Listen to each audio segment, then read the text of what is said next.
This conference will now be recorded. 5, whatever degrees it is.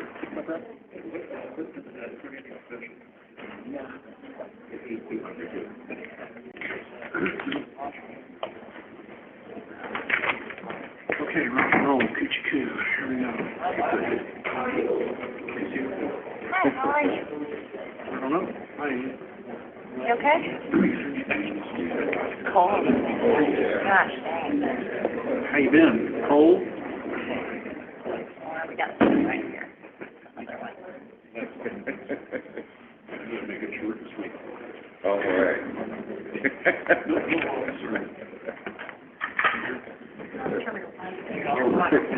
Okay. All right. I thought you were off over the way.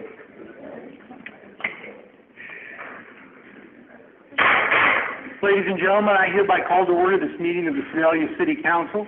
This meeting is now called to order. The first item on our agenda is prayer, followed by the Pledge of Allegiance. Chaplain Matson, you have the floor.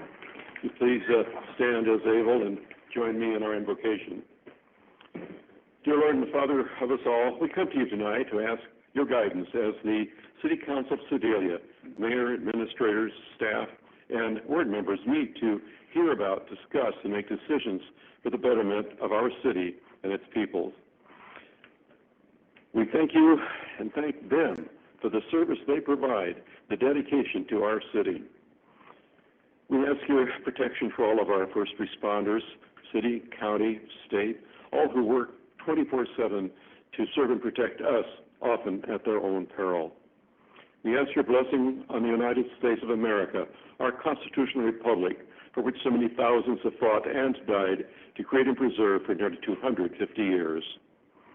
And now as we leave tonight, please protect us and our loved ones, keep us from harm until we meet again. And all this is prayed in the name of our risen Savior, Jesus Christ. Amen. Amen. I pledge allegiance to the flag of the United States of America and to the republic for which it stands, one nation, under God, indivisible, with liberty and justice for all. Roll call, please. Robinson. Yes. Oldham is absent. Marshall is absent. Vargas. Here. Hiller. Here. Cross. Here. Foster. Here. Bliss. Here. Okay, the first item on our agenda is a public hearing. This is regarding the annexation petition received by the Sedalia School District 200. Our legal counsel has some information regarding this.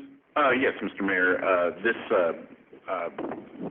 public hearing was noticed up actually to be at a meeting that was going to be held last night in conjunction with, normally when we shift from a holiday, we move from the Monday to the Tuesday, but because of the MML event that was planned, this meeting was moved to Wednesday.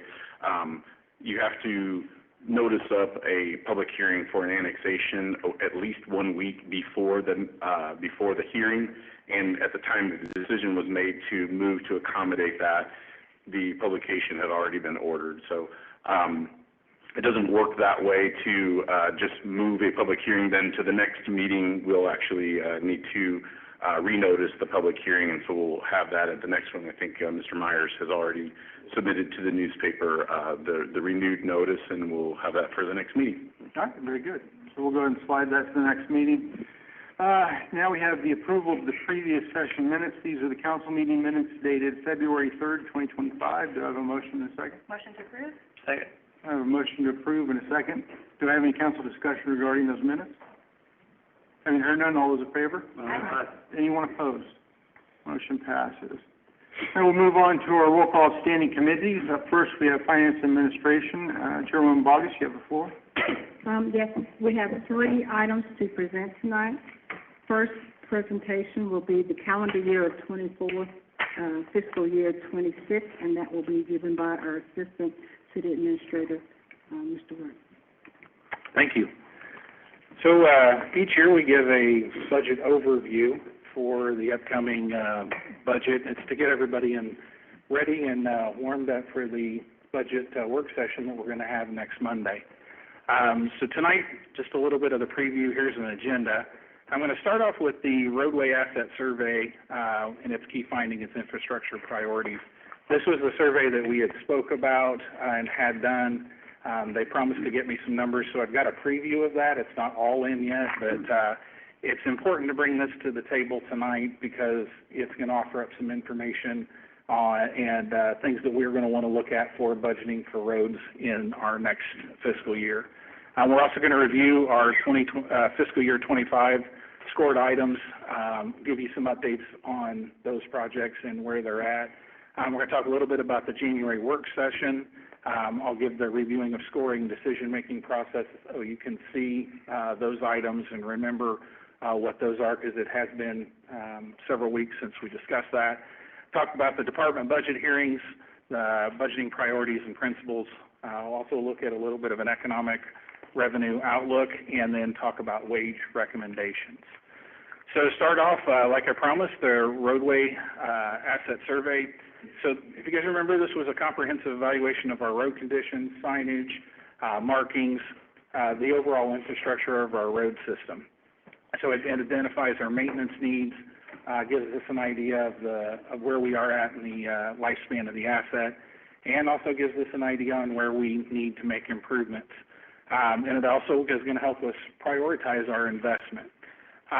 So what does this information provide? It's going to give us a condition overview, so the percentage of the roads and what condition they are, and we'll know what is in good, fair, or poor condition by mileage and square area, but I would encourage you to stick to mileage because that's the easiest to understand. It's also going to identify our critical needs and where we need to most urgently place our maintenance. Also, we can talk a little bit through this process from this point once we get the complete information back from on a budget impact. They'll give us some estimated costs for repairs and maintenance. They haven't gotten that information to us yet, but with what we have, we can make some estimations. And then also future planning and how we can plan for the future with what we have. So if you take a look at this quick graph, Sedalia has about 150 centerline miles of roadway. So on the left, you see pavement condition index, so that's the PCI. Then you have the condition of the description. You got the total yards, that's the actual area, surface area of the road, and the percentage of the network, and then the total distance and the percentage of the network miles. The main things that we want to look at with this graph is what we have in that lower area where we want to make improvements. So we've got a big hill to climb here with what we have in that failed, serious, and very poor and poor. Something you don't want to forget, though, is that upper side of it. As we put a program together over long term, we still want to address those areas that are up in the top side because a lot of times once we get ourselves caught up, we can put a seal or a coating over a roadway and make it last for another 10 years if it's in good condition as opposed to waiting until it's in that poor condition. Because once we get into that bottom area, we've got to spend more money on getting it built up because in that bottom area, that's where we've got a mill and overlay. And mill and overlay is the most expensive. This is another representation of it, of what I just showed you. It's a basic map that they put together for us to kind of give you an idea of what the roadways are around Sedalia by colors. Our main routes, most of those are green, but we do have some challenges ahead of us. But this gets us a start in the right direction. So some of the key takeaways from that survey is, again, developing that long-term roadway maintenance plan. We want to ensure a timely repair and replacement of our roadways and optimize our resources. We need to maximize our repair strategies within budget. We've got to utilize our repair and resurfacing techniques to maintain the necessary roadway miles while staying within budget constraints. As you can see, we've got a large need. What we're repairing each year with mill and overlay, we need to repair more. So we've got to diversify our strategy. So, and as I've just kind of alluded to, we've got to incorporate like chip and seal or macro paving options to achieve a cost-effective balance between the budget limitations and the necessary repairs. Chip and seal and macro paving is less expensive per mile than mill and overlay. So what this survey is going to help us do is look at the roadway condition, determine what's the best for that particular roadway, and then also allow us to be able to go in and put a plan together that, okay, this year we can, for example, spend certain amount of dollars and get so far with our plan. Any questions about that?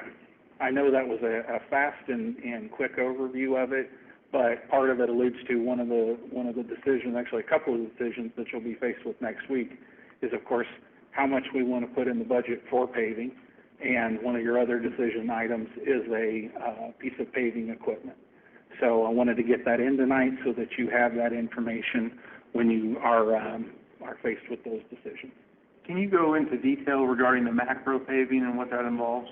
So the macro paving is kind of similar to chip and seal. There's an aggregate, and there is oil, and there is some other different products that go with it, and it's a thinner layer. It's instead of mill and overlay, we talk in inches.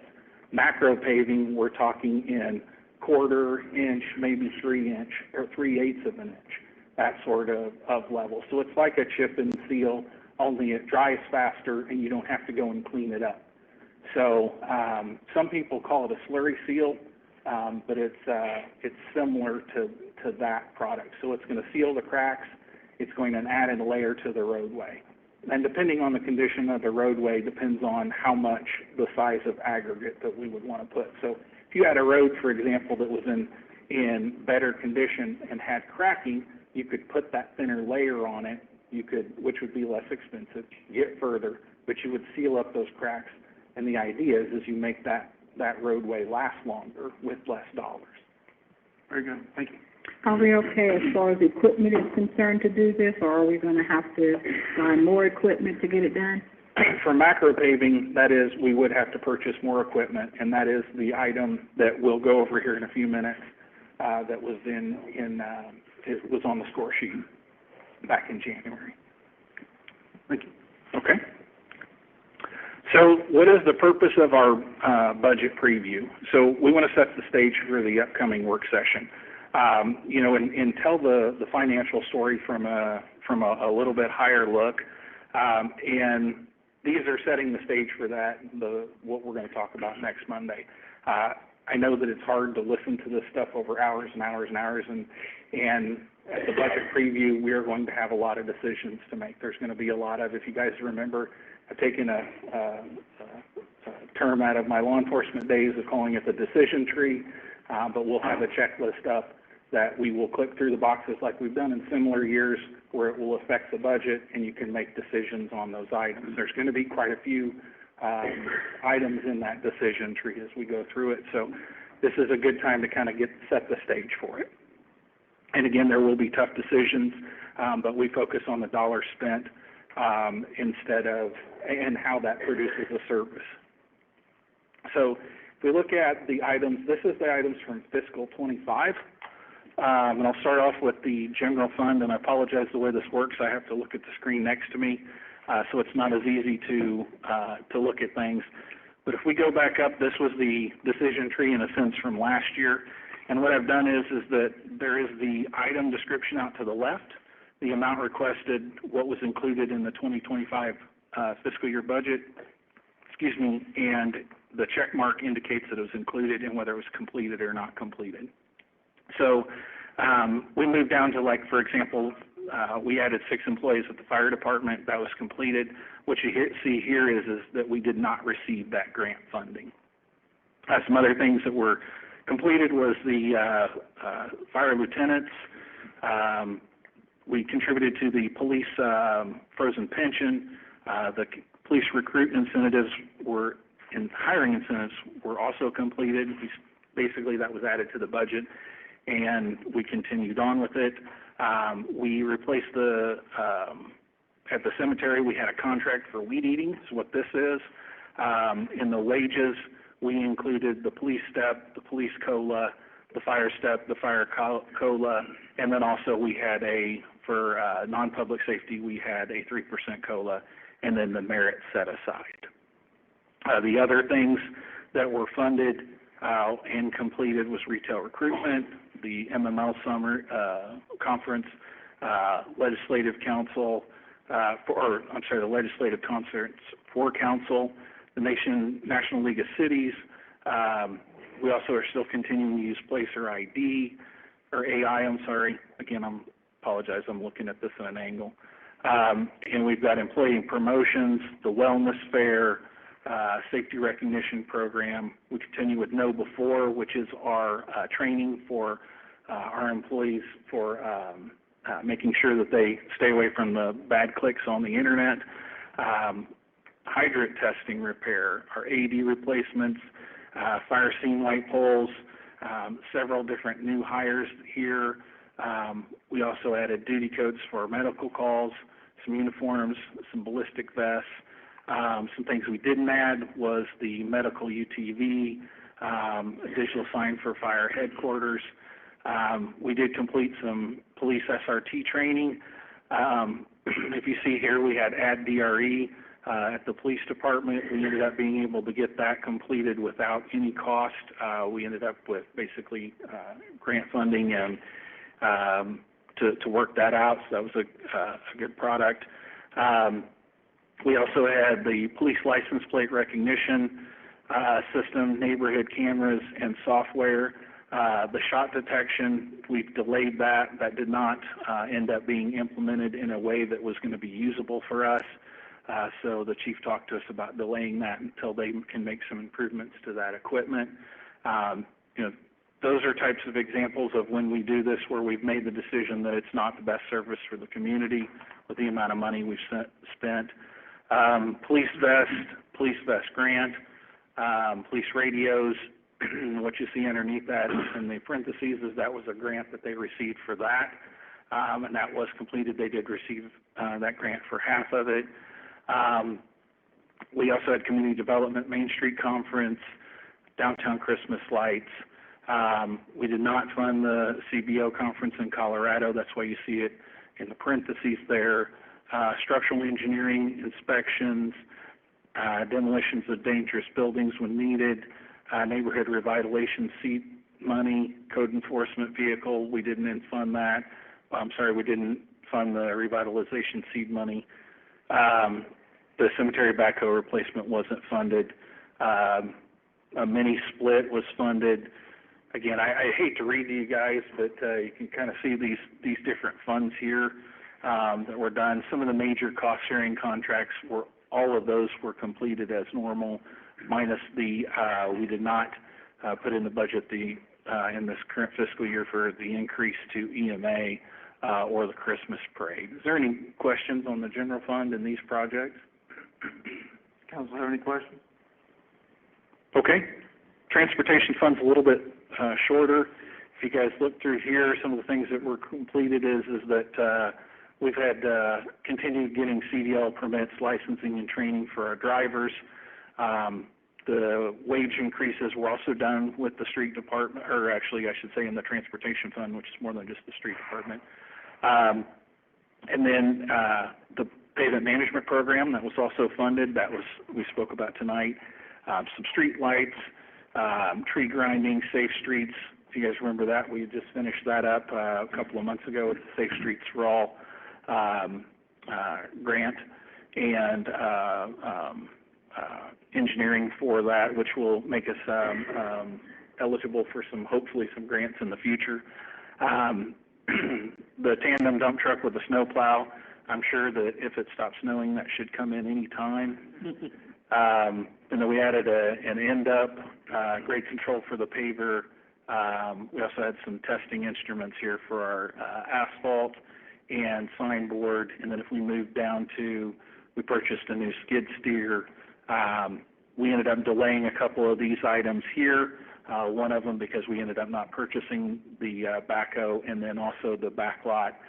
We're still having to do some more engineering and working that out, so we've delayed that purchase because, again, we want to make sure that we get it right. We did get the roof repaired on the street barn, continuing with mosquito spraying, and the street maintenance supplies and construction materials is which funds all the general projects that we have with the street department. They also, for right-of-way, we got the forestry mulcher and the industrial brush cutter, which those items, are used for a lot of the overgrown projects that we run into, and they're going to help clean up some stuff at the cemetery over this winter with making land improvements there. Then we also got the cost-sharing contracts with Oates, and then we make transfers to the airport and the CIP. Any questions on those? Any questions, Carol? Okay. Finally, on the CIP fund, we had what was funded, and all of these that are completed are listed out to the side. The storm drainage projects we have listed here, we have 3 of them complete. Either 2 of them are complete and 1 of them should be finished by the end of the year, and the rest of them will be in fiscal year 26. We had our DNR grant award and local ARPA on that drainage. When it comes to the sidewalk restoration, the North Central Sidewalk Program, that is, they should start any time. I did put fiscal year 26 on this because that's when it will be completed. Let's see what else we got here.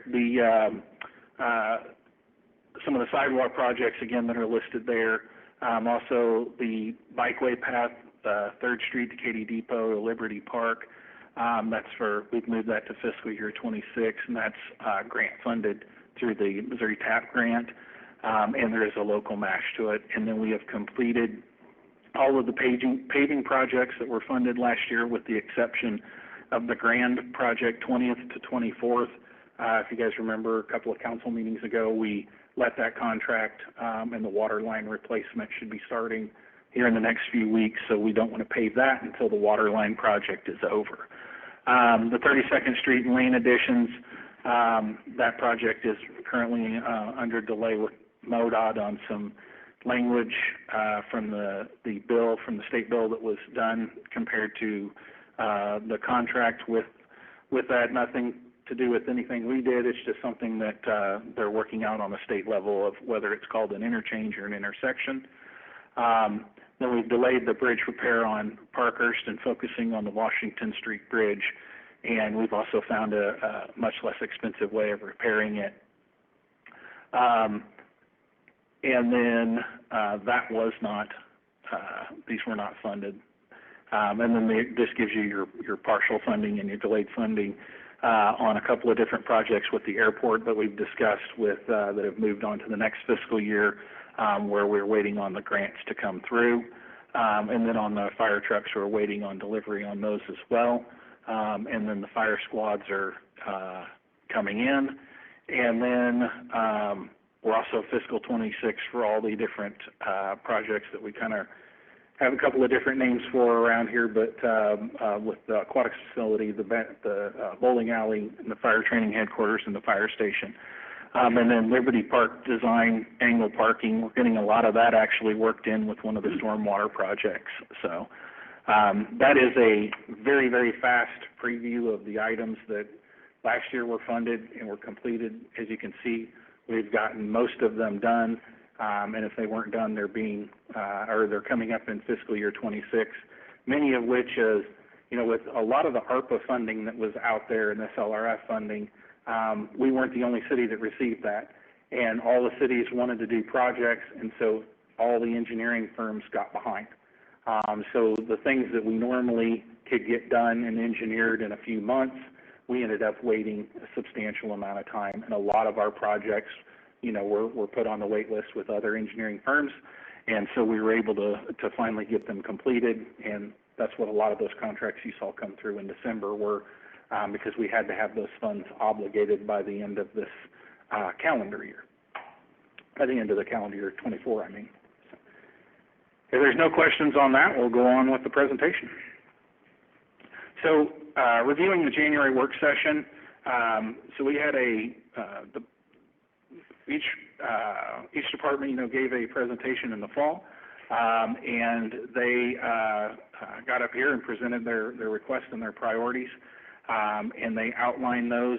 And then we came back in January and had a question and answer session, got to review each one of their presentations in front of council, and then you guys were able to make some final rankings and determine funding allocations kind of from that.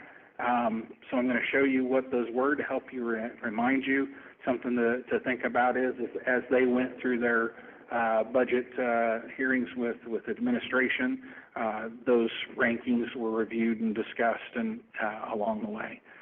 So a quick review of everything from the January work session is this was again from the general fund. Now some of these things, as we've been working through the budget, trying to fit everything and get a preview for next Monday, we have moved some things out of different funds as we've got this list and got the priorities and moved them, some of them to the capital improvement fund or to transportation or vice versa. So the number one thing in the general fund was the market wage adjustment at the police department, then the Opticon system, then the animal control veterinarian, then 3 additional staffing at the fire department, drones as first responders. Something I'll address there is that doesn't mean that drones replace first responders. That means that drones help first responders. So there's been a little bit of confusion with that. The training and preparedness officer, extrication equipment, radio and SCBA accountability software, special response vehicle for the police department, fire department mechanic, water rescue equipment for the fire department, Citizens Fire Academy, and a medical UTV for the fire department, rounded out number 13 on the general fund. On the transportation fund, this is number 1 was the multi-function trucks, and here's the macro paver that I was talking about earlier. This is where it showed up in the presentation and where it was ranked, and that is the equipment that we would need to macro pave. Then the force feed loader, that is the piece of equipment that picks up snow downtown. That would be, it's a 1970, I believe, 2 is what I've been told. And so that's the cost to replace it. This is the cost to replace a tracked excavator that we currently have that's wheeled, the MeoVision traffic counters, and then digital signboard is number 6 in the transportation fund. Continuing on the capital improvement funds, so we've got number 1 was the alternate railroad crossing to replace the Washington Street Bridge. Then the ERP software was number 2. We've got our street resurfacing funding levels. So again, here we put in $1 million. This is something that the council can consider with taking into account what the roadway asset survey has told us. If we want to do something different, then we can take your direction and look at that as we fund that, work with the budget. The sidewalk repair, cemetery committal shelter, and then we move into the airport taxiway and runway rehab project with grant match. Then rounding out that, and some of these projects are difficult to fit in because of their expense, the 32nd to Sacagawea, calling it the Winchester extension. The Mill Street project is a potential public-private partnership with having a private partner, easy for me to say, rebuild Mill Street as there's development there. The Pettis County Community Partnership's going there. There's also some apartments being built in there, and that street does not have the capabilities of handling that level of traffic. 16th to Winchester, State Fair Boulevard and Main Roundabout, sidewalk, and that would be from 50 Highway to East, or to 3rd to 65. That's kind of an L, if you recall. Basically, it would continue on what we hope to do with a bike path from the Katy Depot to the park. Highway 65 ramps at Main, it's possible cost share with MoDOT. Then we also have the police department storage facility, Pro Energy to Oak Grove, 16th Street, Complete Street, New York to 65 Highway. A complete street is usually something that will handle all modes of transportation, so walking, biking, and driving, and also have safe passage for everyone. Wayfinding signage and fire brush truck replacement. Here's the street resurfacing priorities. I won't read them to you, but this is where we were at with those. What we will do is I'd like to compare these to the roadway asset survey, and then I'd like to also look at traffic counts. When we look at how we're going to repave roadways, looking at the traffic count and the condition of it, can tell us, you know, the type of repair that we do. We can take a street that is not traveled as much and put a lower cost repair to it because it will last longer. If it's one of our main thoroughfares, obviously lower cost repairs don't last as long in those situations. Any other questions on that? I'm going as fast as I can, but. Any questions, council? Okay, so the department budget reviews, what those are is that after we have the session in January, the departments put together their budgets, and they meet with the department head, the mayor, a lot of times, finance director, administration, and we sit down with that budget spreadsheet, and we look at that. The department heads, this is their opportunity to present their proposed budgets, ensuring alignment with our organizational priorities. We want a solid justification, and we want, when applicable, they must demonstrate a history of supportable figures to remain in the budget. We want good prices. We don't want guesses, which I'll talk a little bit more about here in a second. We also, again, look at the ranking from the annual prioritization session. The budget is reviewed line by line, focusing on funding necessary to sustain and improve services. So we're looking at their budgets are lined out with the items that they need. And so as administration, we're looking through at those. We're looking at what they've spent over the last 3 years, what their average is, that they're not increasing too much, and then also that it provides provides better service to the community ultimately.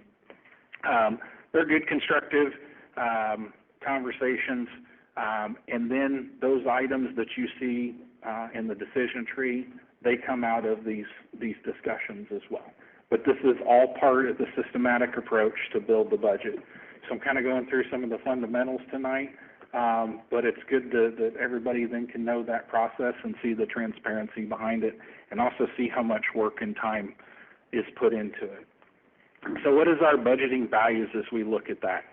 So, you know, a lot of times we bring budget amendments to council, or we talk about the cost of something, as you guys have seen numbers tonight with what we're putting up there.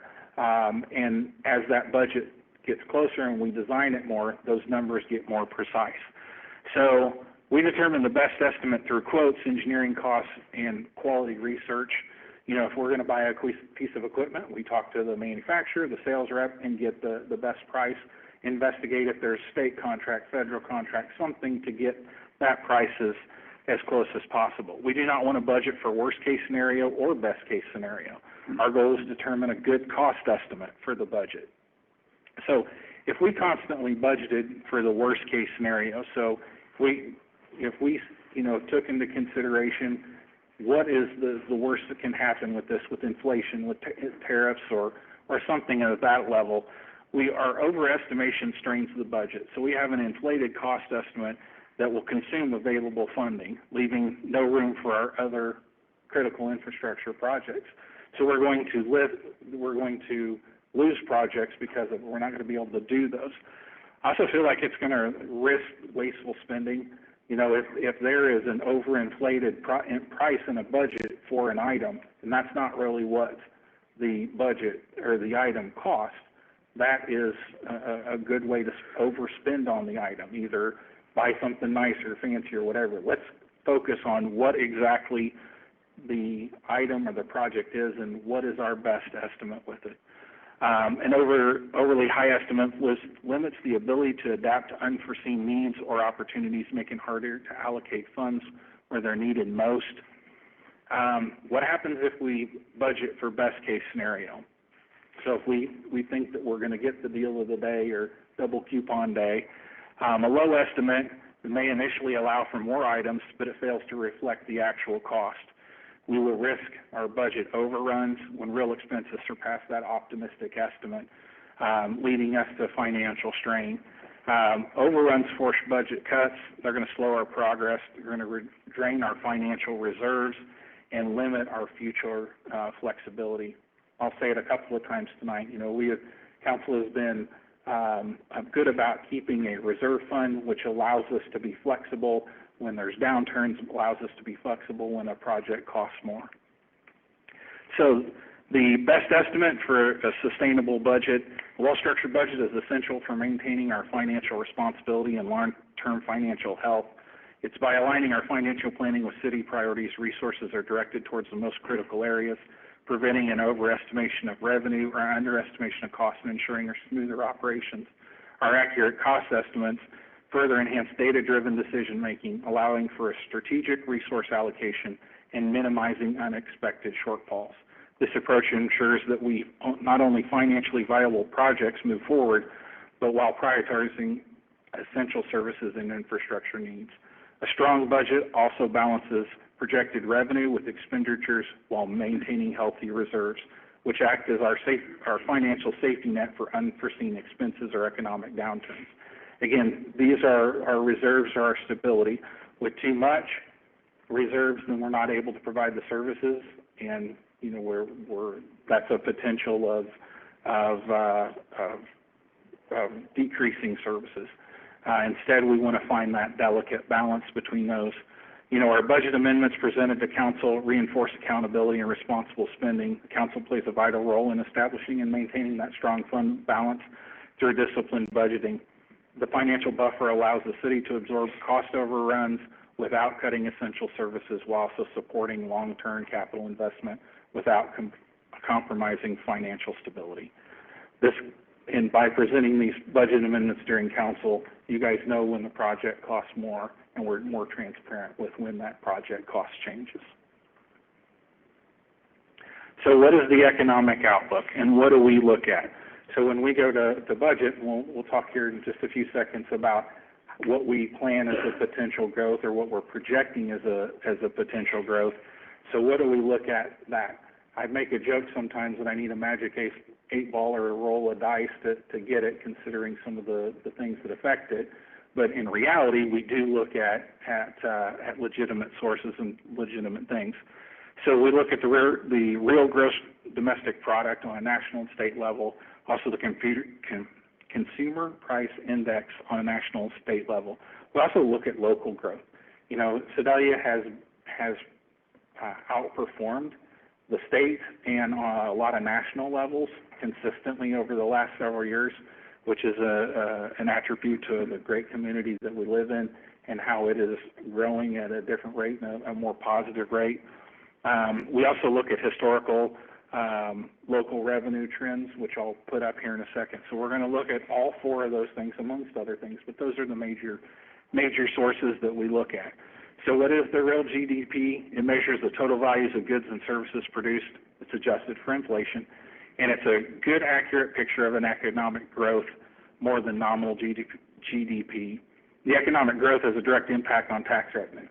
So when the economy expands, business thrives, wages increase, and consumer spending rises.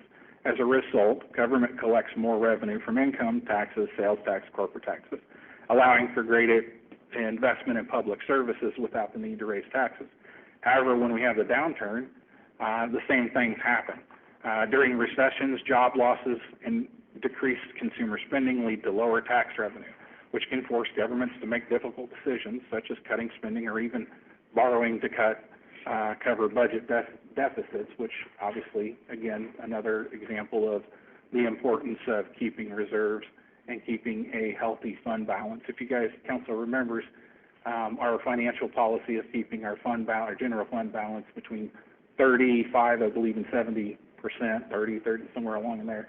We have typically been running the last several years at about a 58 to 62%, with around 60% as the goal of our fund balance each year. That allows us to weather those storms when needed and make the decisions that we can.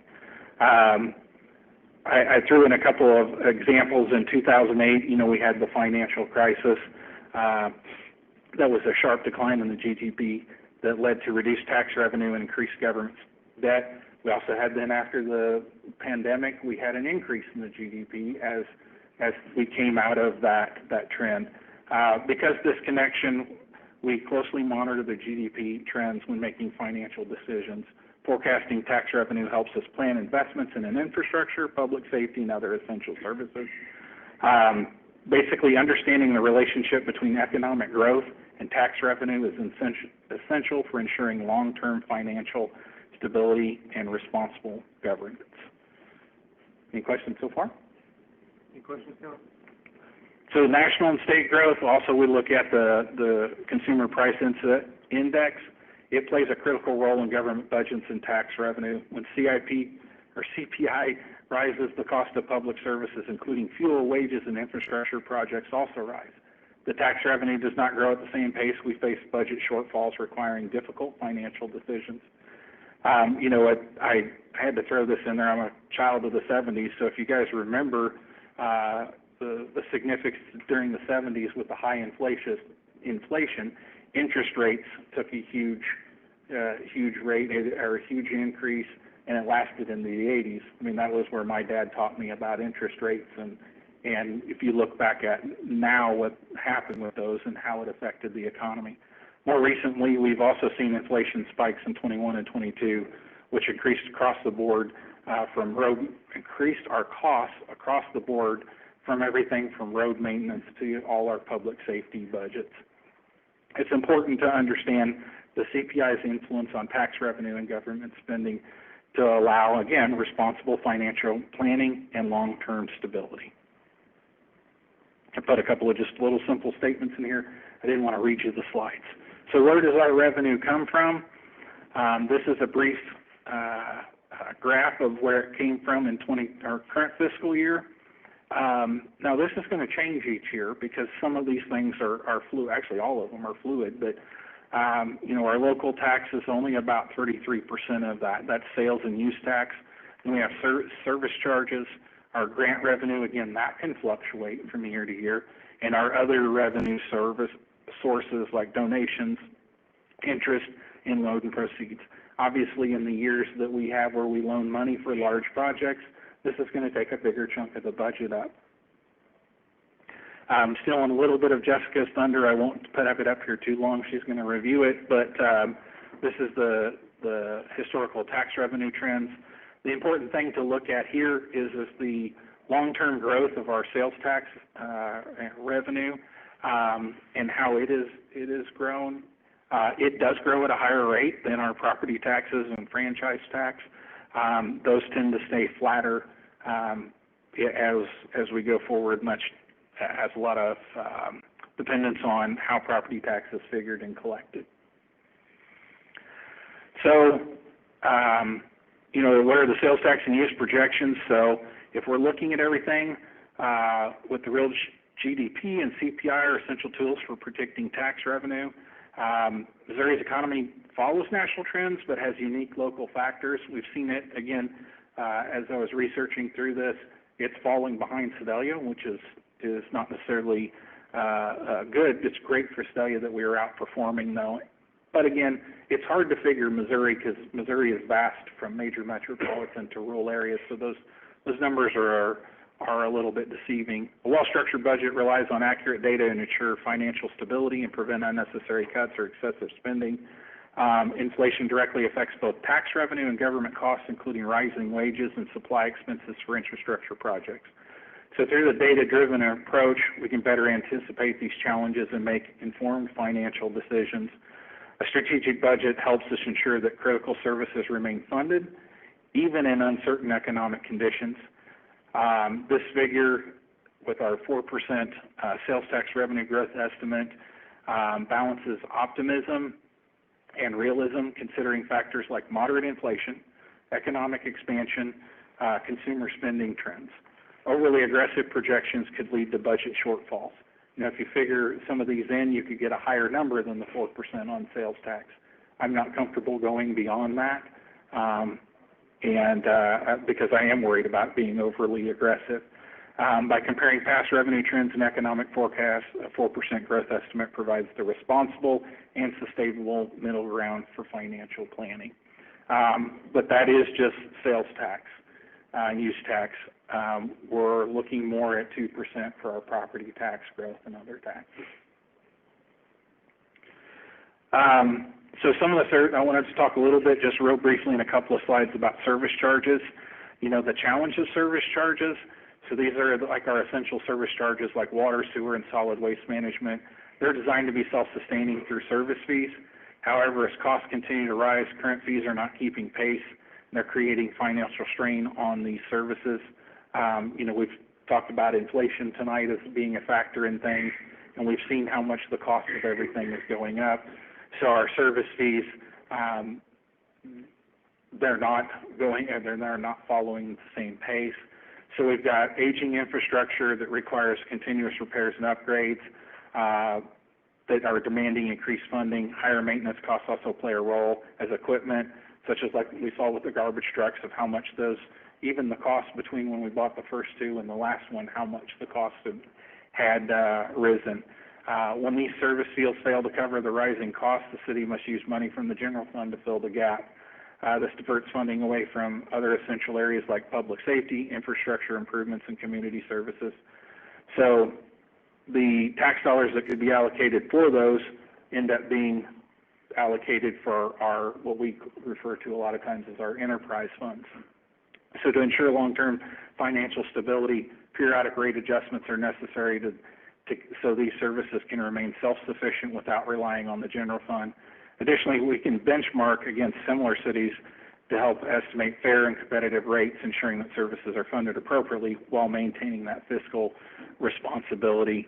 Also some of the things that we have to look at is that sometimes, I always use the phrase kicking the can down the road.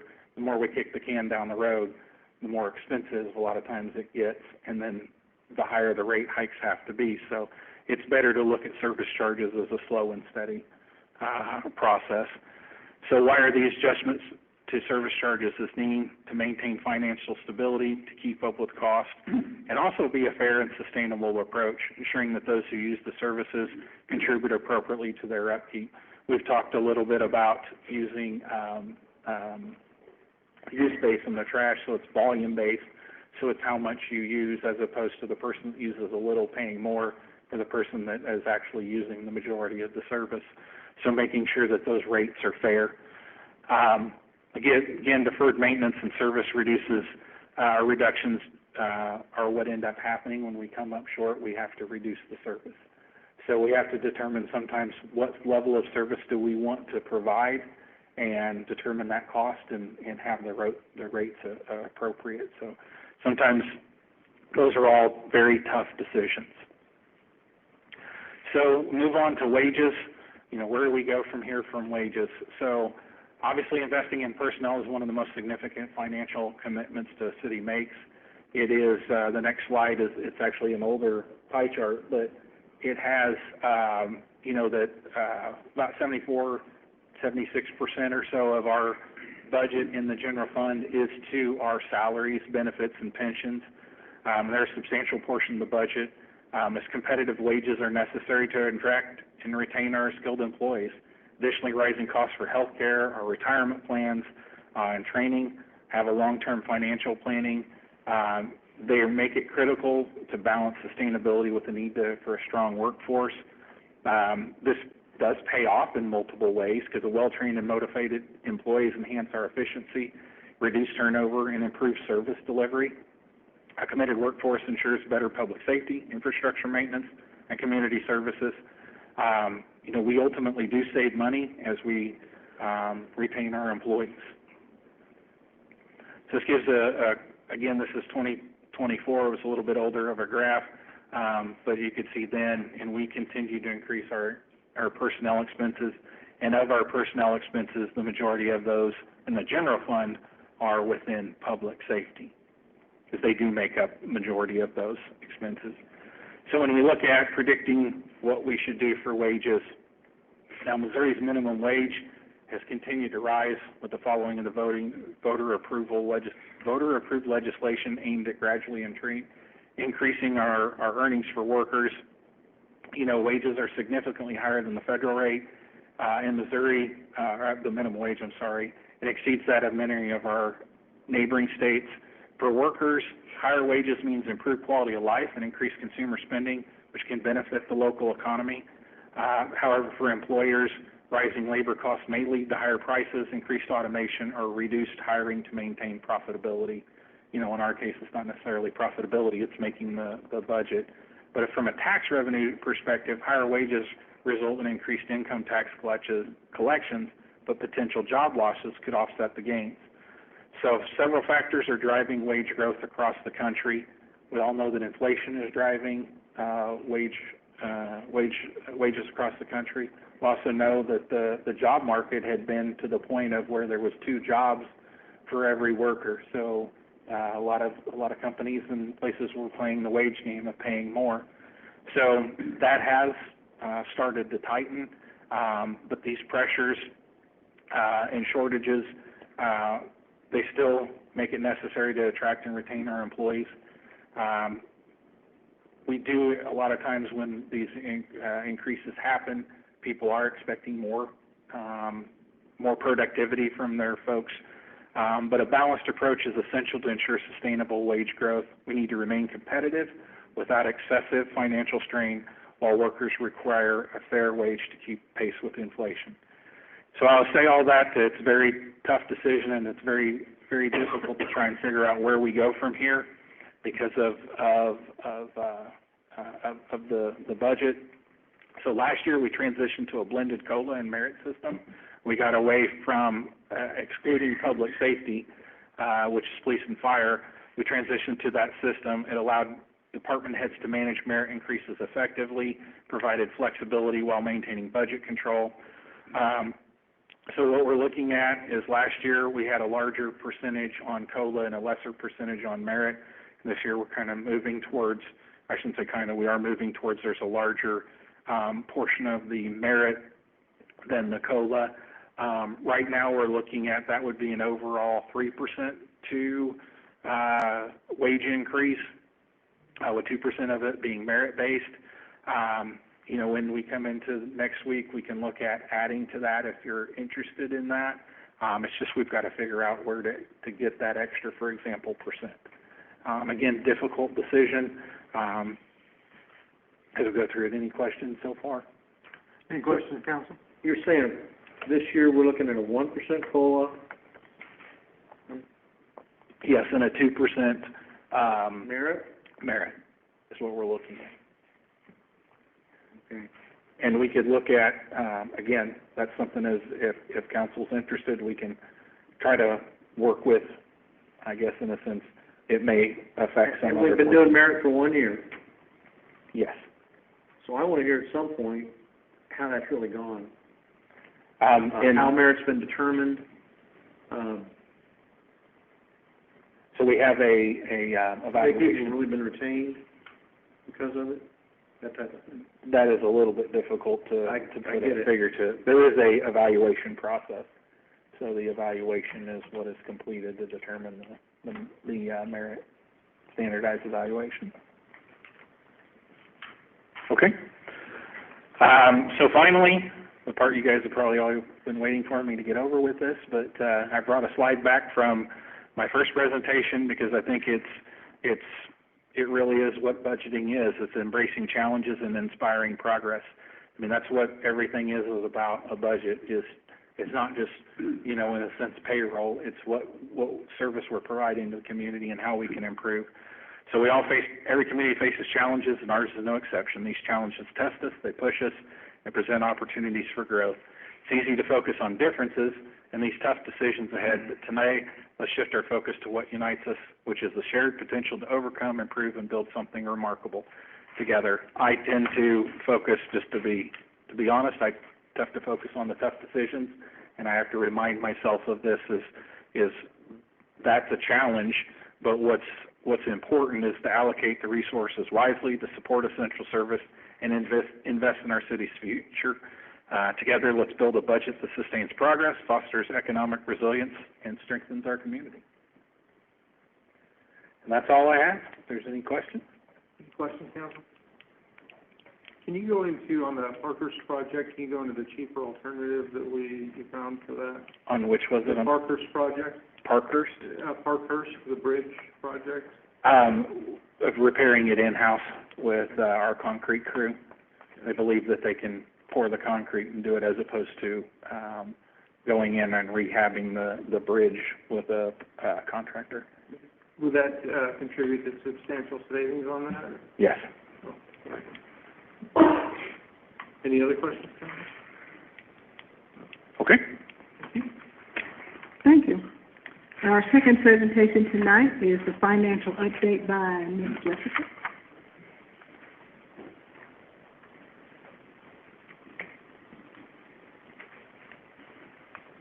Hello. So we are looking at December sales at the stores for payment that we received this month. The net sales and use tax is up fiscal year to date almost $850,000 or 5% over last year. If you remember, we budgeted a 4% increase in revenue last year, so we are ahead in our budget by $167,000. Marijuana tax, that's the additional 3% sales tax that was voted in by voters. That started at the storefronts in October of 2023. We received our first payment in January of 24. So fiscal year to date comparison that we have received last fiscal year of almost $40,000, that was 2 months worth, compared to 10 months worth so far this year. So the $39,000 to the $244,000 because it was not in place yet at storefront. So next year we should have a full comparison. Franchise tax, the big difference there is due to the charter settlement on streaming video class action settlement that was received in April of 2023 of over $377,000. The additional $200,000 difference is due to a decrease in natural gas tax. So far fiscal year to date, that decrease is 34.8%. The transportation tax, that's higher fiscal year to date due to a couple of factors: an increase in gasoline tax of 9.2% fiscal year to date, and an increase in vehicle sales of 4.5% year to date. And vehicle fees are flat. Property tax payments, we've collected so far this fiscal year $175,000 or so more than the same period last year. And the majority of those receipts come in December and January, so that's probably about where we're going to sit through the rest of the fiscal year. We'll have some additional payments that we receive, but the majority of those payments have already come in. Any questions? Thank you, Director File.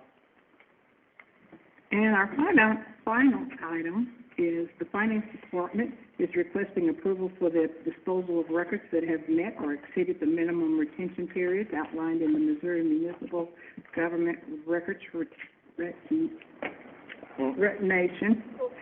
Schedule. So we need to approve the record destruction. All right, do I have a motion and a second for the approval? Motion to approve. Second. All right, do I have any discussion regarding that? Having heard none, all those in favor? Aye. Anyone opposed? Motion passes.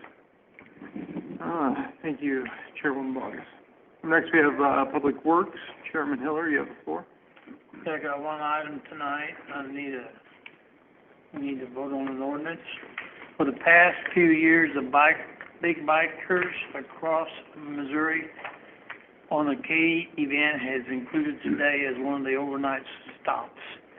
To accommodate participants, the event organizers have requested permission for overnight parking and camping in Liberty Park. However, as the city code ordinances prohibits overnight parking and camping in all the parks, the city council will need to temporarily suspend this restriction for these specific dates. The park board has reviewed the request and supports allowing it again this year. Recommend approval of an ordinance suspending the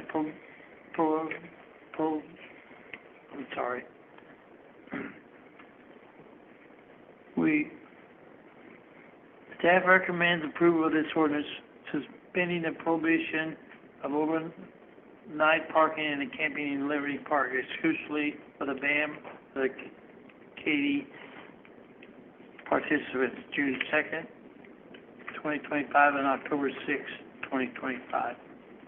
All right, and call for the reading of the order. Bill number 2025-27, an ordinance allowing overnight camping, parking in Liberty Park for the big bikers across Missouri, BAM on the Katy event on Monday, June 2nd, 2025, and Monday, October 6th, 2025. Second reading. Second. I have a motion and a second for the second reading of this bill. Do I have any council discussion regarding it? Yeah, I wanna ask Amy. Amy, I think I asked you this. Now, they do know they're camping, they can't drink, right? Right, yeah.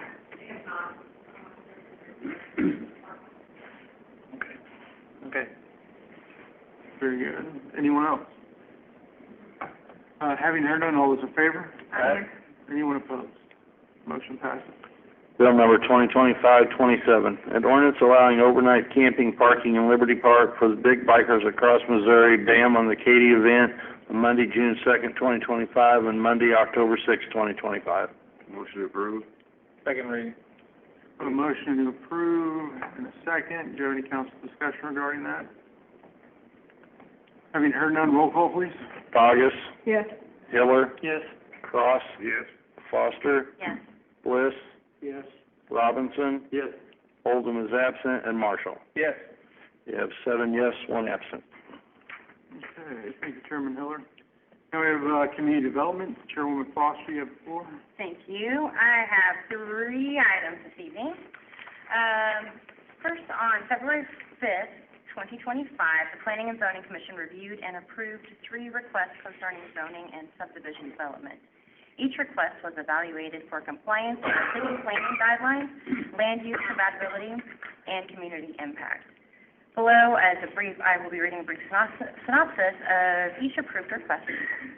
And all 3 requests were found to be in the best interest of the community and were approved by the Planning and Zoning Commission.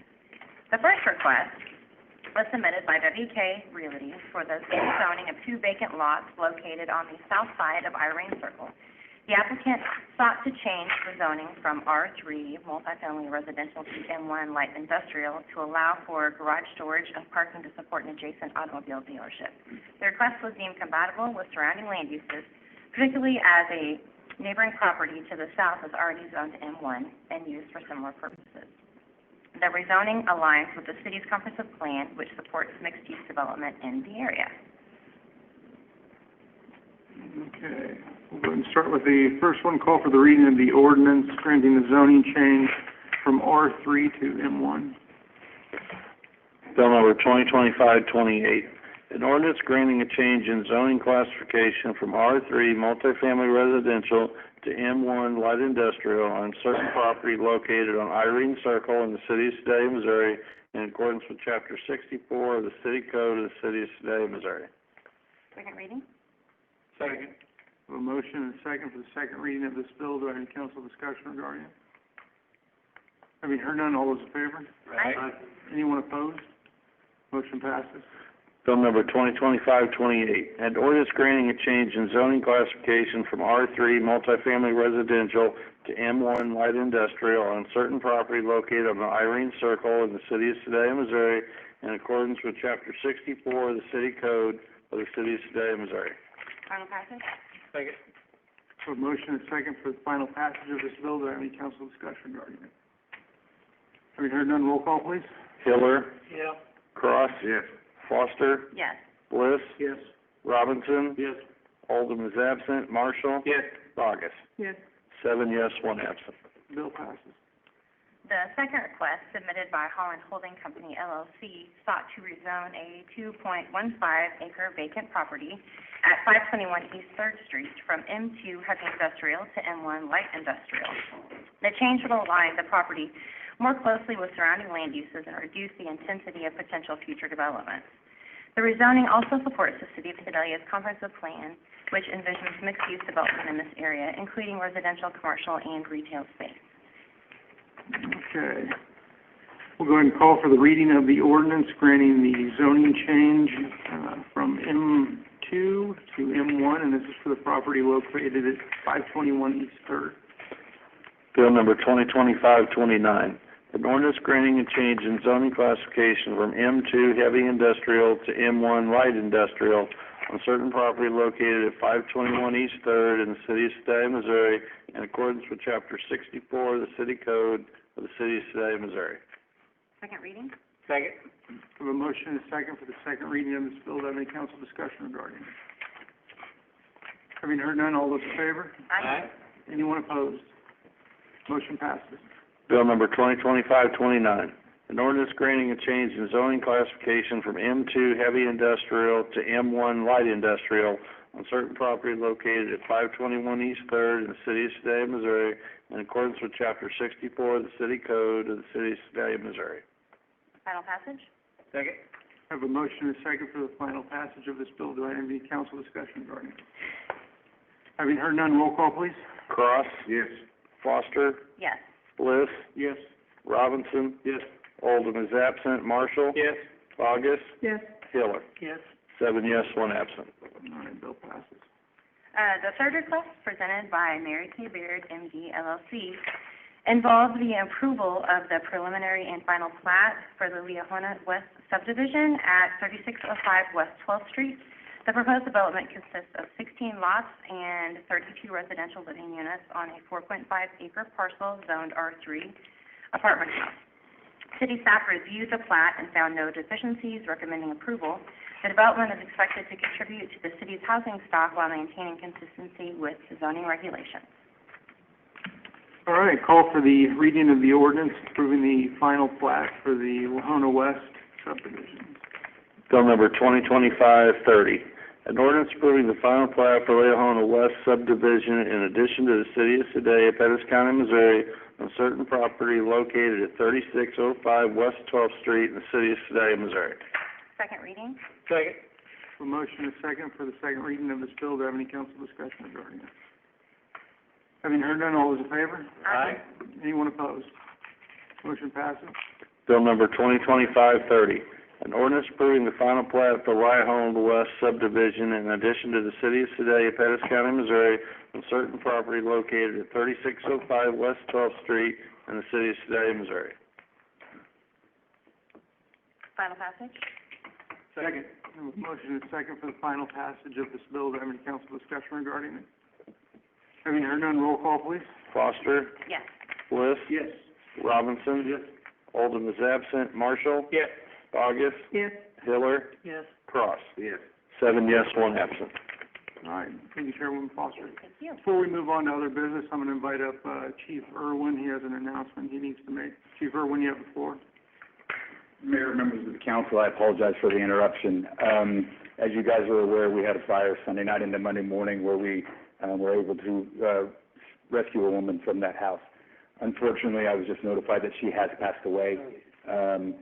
She was an organ donor with a number of viable organs, and so I'm leaving council because we are doing an honor walk for her at the hospital. Fire crews and EMS crews are going to be there, so I apologize. I am going to be stepping away. But I just wanted to let you guys know that, unfortunately, she has passed away. But in that death, she has given the gift of life to a number of other people. So I apologize for walking out on you guys. Thank you, Chief. We'll go ahead and move on to other business. We have liquor licenses. Call for the reading of liquor licenses. We have 1 new and 4 renewals tonight. We have new license for Patricia Speece doing business as Alcobaco, 108 West 16th for packaged liquor and Sunday sales, and then renewals for Heather R. Trotter doing business as Walgreens, number 7428, 801 South Limit for packaged liquor and Sunday sales. Peyton Burton doing business as Bandana's Barbecue Sedalia at 2909 West Broadway for malt beverage and Sunday sales. Robbie Patel is doing business as Liquor Locker at 513 West Main for packaged liquor and Sunday sales. And Jenna Geyer doing business as Tiger Eagle Stop at 3415 East Broadway for packaged liquor and Sunday sales. Motion to approve en bloc? A motion to approve the block. Do I have a second? Second. Any council discussion regarding this? Having heard none, all those in favor? Aye. Anyone opposed? Motion passes. Do we have any miscellaneous items from the city council or interim city administrator? I'd just like to say my heart goes out to the family who's facing that loss, and unfortunately. Okay, let's move on to good and welfare. We've now arrived at the good and welfare section of our agenda. Before we begin, I'd like to remind everyone of the framework for this segment. Each speaker is requested to step forward, clearly state their name and address, and will be allotted 3 minutes to present their statement. Please note this is not a session for dialogue or debate with the council, nor is it a period for question and answer. It is a time for you to make your voice heard and for your statements to be entered into the public record. We ask that all remarks be kept respectful and pertinent to community matters. Your input is valuable in our continuous efforts to make Sedalia a better place for us all. So with that, we'll go ahead and open the floor, and anybody who would like to make a statement, go ahead and please step to the microphone. Yes, 3 minutes.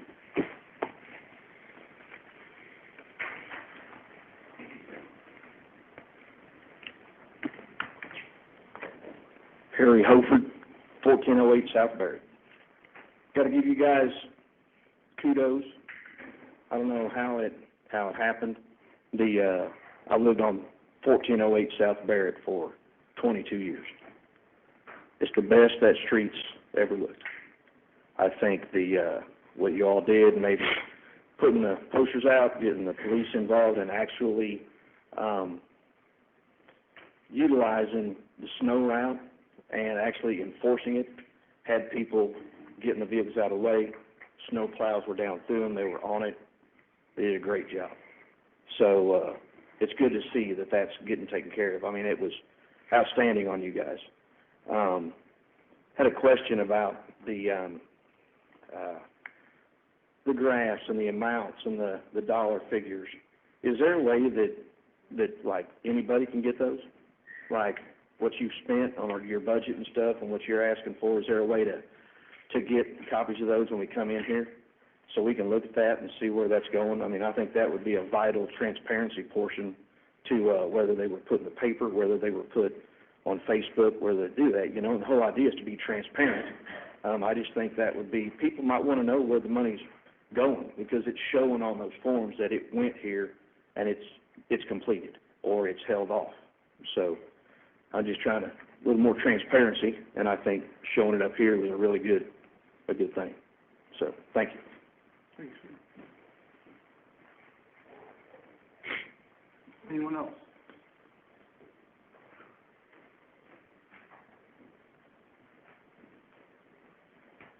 Michelle Abney, 1800 East Harvey Street. I'd like to know if you guys could update us on the committee that you guys have selected to hire an administrator or hire Mr. Wirtz as the administrator. I think that the city of the citizens would like to know how that is going. We haven't heard anything. And the other thing is, like you were saying, we see these presentations, but it would sure be nice in these presentations if we had a printout of it. Sometimes it is so hard for us to see that. So maybe in the notes that the packet that you send us, maybe you could put those in there for us to be able to see them also. Anyone else?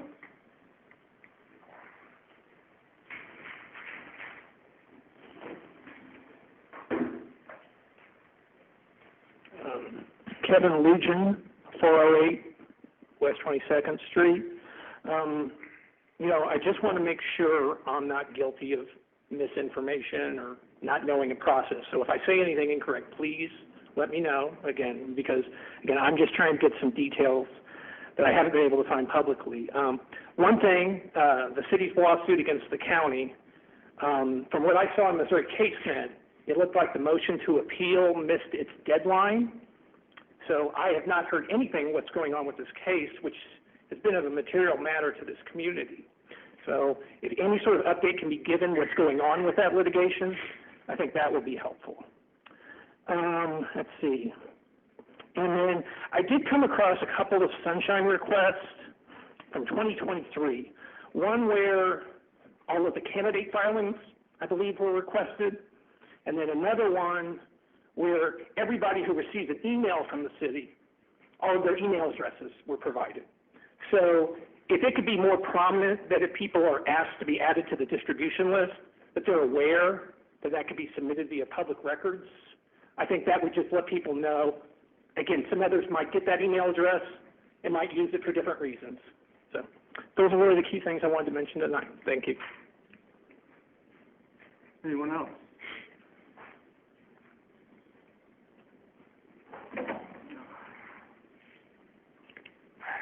Well, not having heard anyone, I'll go ahead and entertain a motion to move to closed door session. Motion to move to closed door. Second. Roll call, please. Yeah. You need to. We need to list the reasons for going into closed. The reasons are subsection 1, legal advice, 2, real estate, and 12, negotiated contracts pursuant to section 610.021 RSMO. Take that. You can go ahead and do roll call, Mr. Mayor. Robinson. Orders in the chamber, please. We're taking roll call vote. Sorry. Robinson. Oldham is absent. Marshall. Yes. Bogus. Yes. Hiller. Yes. Cross. Yes. Foster. Yes. Bliss. Yes. Could you copy that, please?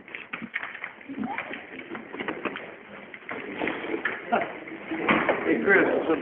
This conference will now be recorded. I take this. Oh, no, I didn't mean.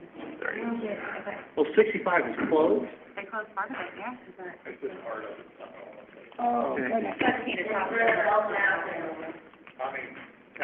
I'm so sorry that lady died. I mean, she is a scientist, or is she the